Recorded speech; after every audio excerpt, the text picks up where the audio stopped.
Assalamualaikum warahmatullahi wabarakatuh. Nama saya Muhammad Fahri Alfariski dari kelas 10 RPL 1, nomor absen 18. Di sini saya akan mempresentasikan sedikit tentang Pancasila. Di daftar isi di sini ada pengertian Pancasila, sejarah Pancasila, fungsi Pancasila, manfaat Pancasila, tujuan Pancasila, dan ada beberapa pertanyaan di akhir nanti.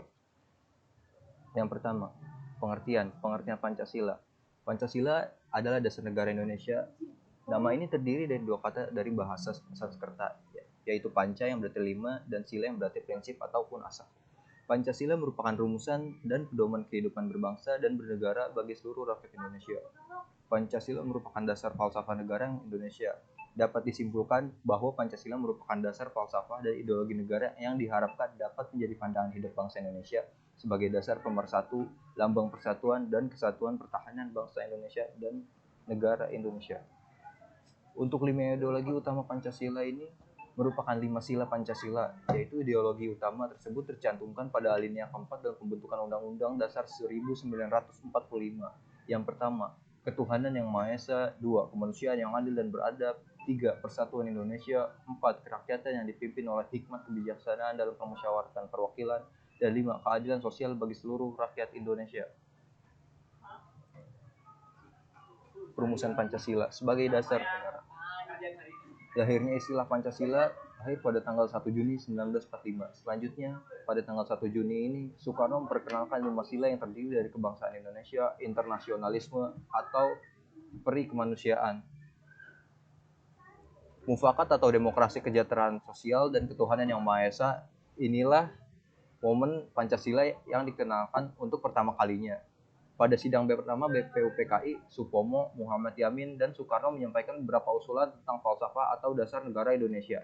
Penyampaian ini didasarkan pada arahan Ketua BPUPKI, Rajiman Wijuningrat, pada pidato pembukaan sidang. Rajiman mengatakan bahwa untuk mendirikan negara yang merdeka maka dibutuhkan suatu dasar negara. Selanjutnya, Pancasila ditetapkan sebagai dasar negara. Pancasila sebagai dasar negara yang ditetapkan pada tanggal 18 Agustus 1945 oleh Panitia Persiapan Kemerdekaan Indonesia.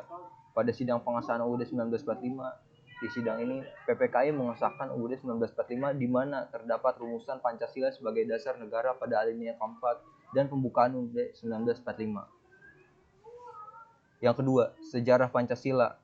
Bermula dari peristiwa dalam sidang Badan Penyelidik Usaha-usaha Persiapan Kemerdekaan Indonesia atau yang disebut BPKI. Dari sidang inilah yang kemudian pada tanggal 1 Juni 1945 lahirlah Pancasila yang menjadi dasar negara Indonesia. Simak pemakaran sejarah singkat lahirnya Pancasila pada tahun 1945 yang ditetapkan sebagai dasar negara Indonesia. Selanjutnya pada tanggal 1 Juni, Soekarno memperkenalkan 5 sila yang terdiri dari kebangsaan Indonesia, internasionalisme atau peri kemanusiaan, mufakat atau demokrasi, kesejahteraan sosial, dan ketuhanan yang Maha Esa. Inilah momen Pancasila dikenalkan untuk pertama kalinya.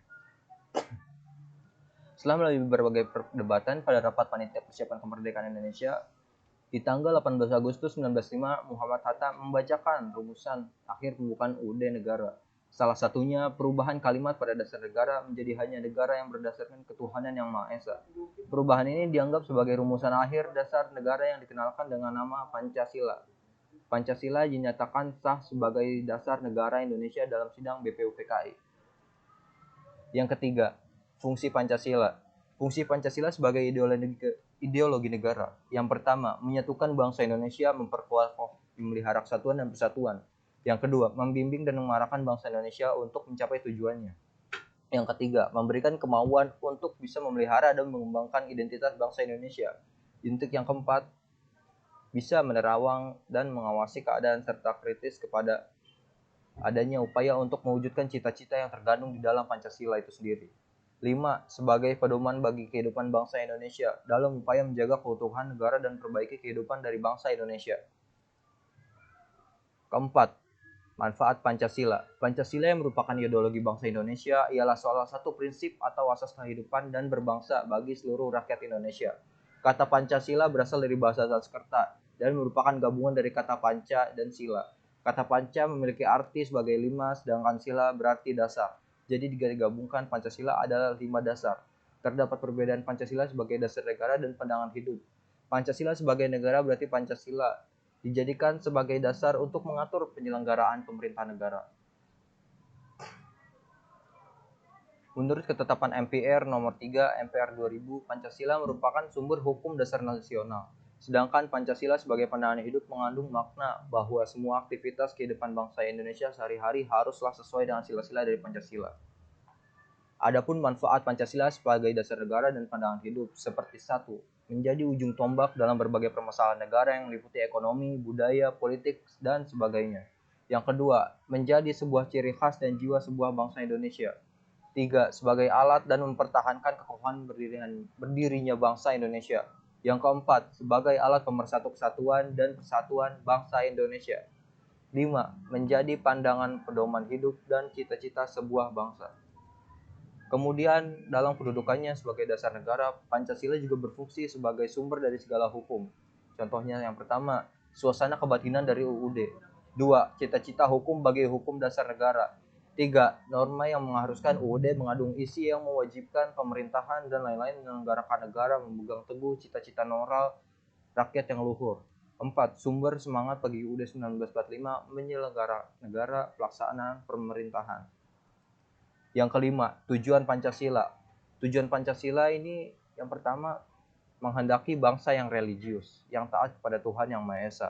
Yang kedua, menjadi bangsa yang adil secara sosial ekonomi. 3. Menjadi bangsa yang menghargai hak asasi manusia. 4. Menghendaki bangsa yang demokratis. 5. Menghendaki bangsa menjadi bangsa yang nasionalis yang mencintai tanah air Indonesia.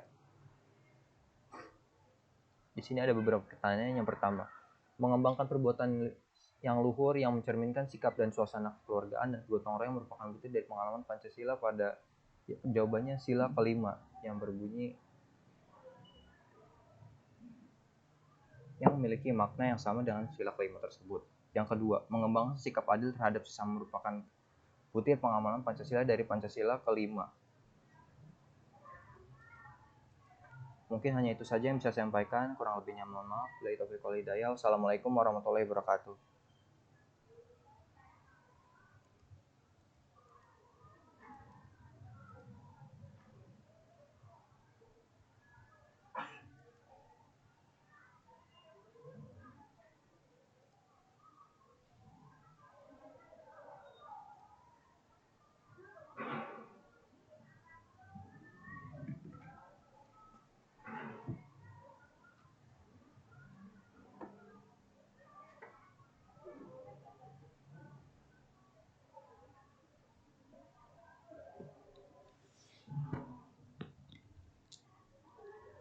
Coba Bang. Ada double kali. Matinya gimana tadi? Matinya gimana? Hah? Ini ya.